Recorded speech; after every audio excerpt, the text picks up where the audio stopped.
So Modern Warfare 3 is just about here for all of us. The global rollout starts in a few hours after this video goes live. Some people may be already checking out the game offline, but today I want to take our final non-launch day per se to discuss a few tips for Modern Warfare 3's launch. Things to do before jumping into the game, things to do while in the game, and a few just general housekeeping tips that can help you overall. So as we go along, drop your thoughts down below. What are you jumping into with Modern Warfare 3 first? Campaign if you haven't played it already, multiplayer, zombies, going for any camo grind, any weapon grind, whatever the case, drop your thoughts below. If you enjoyed the video, you find it at all insightful, do me a favor and drop a like on it. And if you're new to the channel, make sure you hit the subscribe button. We're chasing down 550,000 subscribers and then onwards to 600,000. So if you'd like to stay in the loop with the best news, guides, tutorials, and all regarding Modern Warfare 3, I'd seriously love to have you in the community. Finally, a reminder, use code ESPRESSO for up to 30% off your entire order on G Fuel to fuel your COD grind this launch season, but more on that in a bit. For now, let's jump into the tips here ahead of Modern Warfare 3's launch. Firstly, let's start with some preparation tips here at this. Stuff that even before the launch, you should make sure you try and do.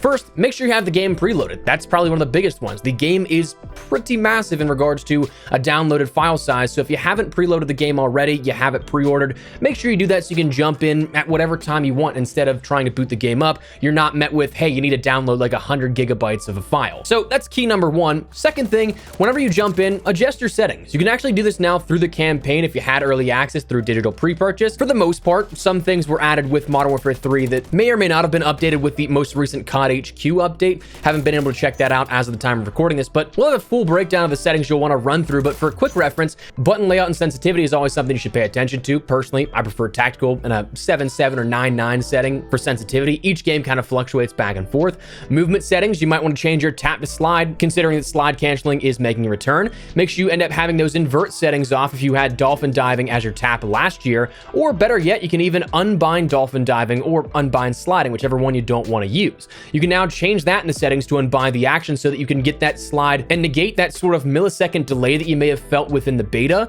because that was something that, from my understanding, was triggered on release of the button, not on input, because you had that option to hold for a different action. So if you unbind one of them, you get the input almost immediately there at that point. Quality settings, console has a few, but PC is way more customizable, so you can change quality settings there. I'd highly recommend turning off both motion blur and film grain settings.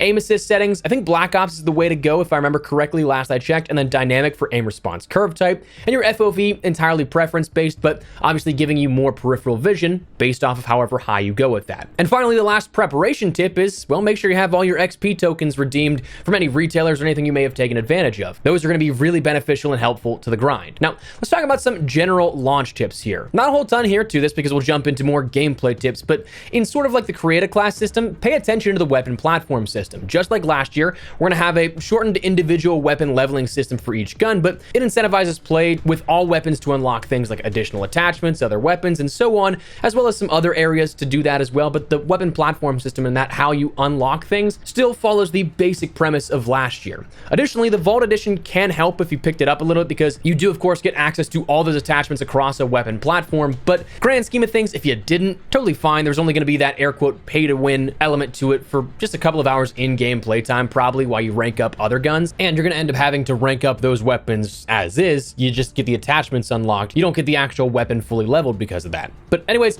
let's talk about some gameplay tips here. Firstly, let's talk about like what to mentally prepare for and what to expect.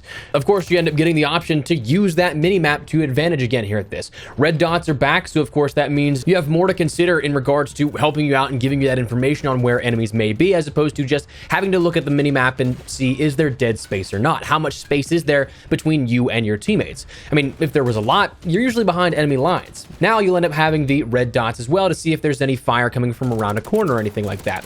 So just be conscious of if there's dead space, if there's gunfire close, well, just be ready to end up having your gun up and ready, which is the next thing. While it's not as important or as crucial to get that first shot in every single gunfight because the TTK is slower, it takes more shots to kill, it is still very key, especially if you know where enemies are coming from. Why put yourself in a position where you may end up losing a gunfight if you know somebody is, say, right around that corner? You just strafe around the wall and take them out. Easy peasy. Additionally, make sure you hit those shots. That's a big gameplay tip that honestly is pretty simple, but it's true. Accuracy is way more important in this game than the last Modern Warfare games. More health at base, a slower TTK mixed with the damage multipliers that are different in this game means that chest and headshots are absolutely key. Go into the firing range, practice a bit on the target dummies to try and get those shots to be more accurate, kit weapons out with recoil mitigating attachments to keep your shot steady, and so on. But make sure that you're hitting those shots because it will end up helping you way more than not when more gunfights last longer than 3 shots. Additionally, practice those slide cancels a bit. Not even really about being a movement demon, but instead, I just consider it more beneficial to like slide around a corner and pop into a head glitch or something like that if there's like some debris that you can end up getting behind. Something that just gives you that quick beneficial movement that makes it harder to track rounding a corner or rounding into an area, giving you the benefit over your enemy. That's one thing that I would definitely practice. Again, I don't think it's truly necessary to be a movement demon. Sure, it doesn't hurt if you want to get that good at it, but you also fare well in about 99% of your gunfights just using it when necessary instead of spamming. And additionally, try out a bit of everything. I mean, we have 77 weapons coming over, 37 at base in Modern Warfare 3 as new, so you get 114 weapons to play with. While balancing on paper can say one thing or another, gameplay feels sometimes truly is up in the air until we all play it and experience it. So try out those new weapons and old, see what you enjoy because maybe something's still pretty good for Modern Warfare 2, or maybe Modern Warfare 3 weapons just truly are the way to go and they knock every other Modern Warfare 2 weapon out of the contest. Additionally, make sure you do secondaries on the go if you are someone that pays attention to the camo grind. It is nice that you do have a sort of underkill option with the gunner vest, I think it is. You can take 2 primaries or 2 secondaries now, it seems, in which that definitely does help, but if you want to end up ranking up your weapons as you go along and doing camos, having a secondary is pretty standard. Now, what's nice about this tip and what makes it easier is that this year, we don't have 3 to 4 launchers that we'd normally have to rank up and do camos on. Instead, if you're focused on, say, the annoyance of the launchers, you only have the RGL this time around. So you could probably knock that out before a lot of other things because you don't have 3 or 4 of them. That's where they get really tedious. So getting those out of the way as you go along is absolutely a massive benefit and help. Take advantage of hardcore as well when we're talking about ranking up your weapons and doing all that stuff for camos. That is going to be something that, of course, hardcore makes that TTK way faster. Obviously, it's only about 1 to 2 hit for most weapons, so it is something that if you want to get those weapons ranked up faster, you get a lot of one-shot, one-kill medals with that, which gives a little bit of an XP boost, which we'll talk about in tomorrow's video. But it's just a way to sort of balance that out if you do like that faster TTK, if you do like having the ability to kill a little bit quicker. Additionally, take advantage of the bonus effects that vests can offer. While it may not be the most advantageous for all players, check to see if the vest of your choice can pair with any gear or other perks to give you bonus effects. One nice and interesting part about the vest system is that you can end up having a sort of stacking effect, creating additional perks catered to that vest playstyle. Again, it can be situational. It's not for everybody. Like, I probably won't have multiple vests where I'm like, I'm going to combine everything to give the most bonus perks possible. But if it does work out, it's absolutely worth using. Next, it might be a little bit more down the line, but try out the aftermarket parts. I mean, you'll have the Jack Raven kit for the MCW, which is meant to be a 300 conversion kit to pack a bit more punch in the standard MCW.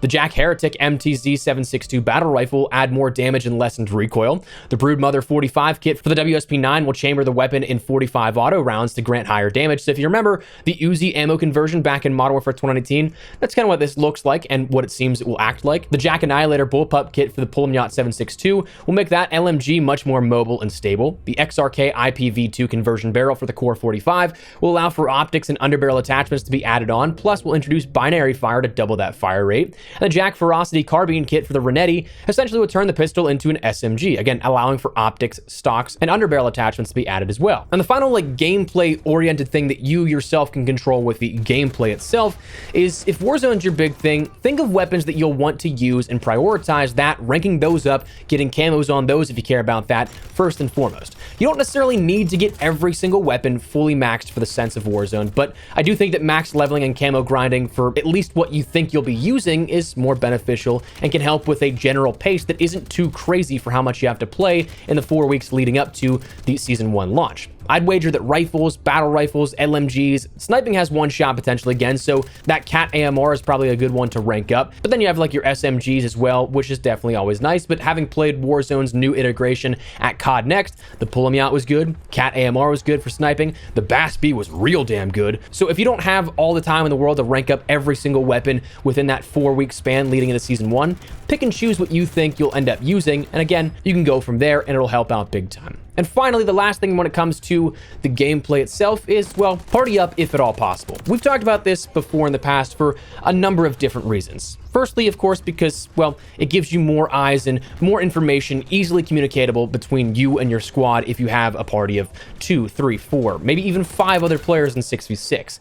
But also because if you're looking for matchmaking stuff, normally speaking, if you're playing solo and you're a very skilled player, chances are you're going to get matched up with other skilled players, but because the way the matchmaking balance will work whenever you end up having that lobby already connected, that's something that oftentimes you might end up being by and far the best player on your team because of the way the balancing would work. So it's kind of like a 1v6, maybe 2v6 at times. So playing in a party mitigates that as much as possible as well. So a combination of different factors, plus also the fact that if you're just playing with the boys, you can just kind of shoot the breeze, have a brewski, whatever, just chill out and play where you're having just casual conversation and fun conversation with your friends rather than focusing so much on sweating it out. Of course, you may still be sweating, but you might not think about it as much because you got the good company of friends. If that makes sense. As corny as that sounds, that's truly the case sometimes. But that's the gameplay tips that I'd recommend before launch here for Modern Warfare 3. And the final thing for the general launch window, this is something that might not necessarily apply to you, but I'm kind of saying it to remind myself. Breathe, drink some water, don't lose sight on life. I know that for a lot of people, that's a very easy thing to remember, but for plenty others, grind time gets real. A lot of people are going to be grinding all day, all night, and so they won't even realize, oh my God, it's Tuesday already.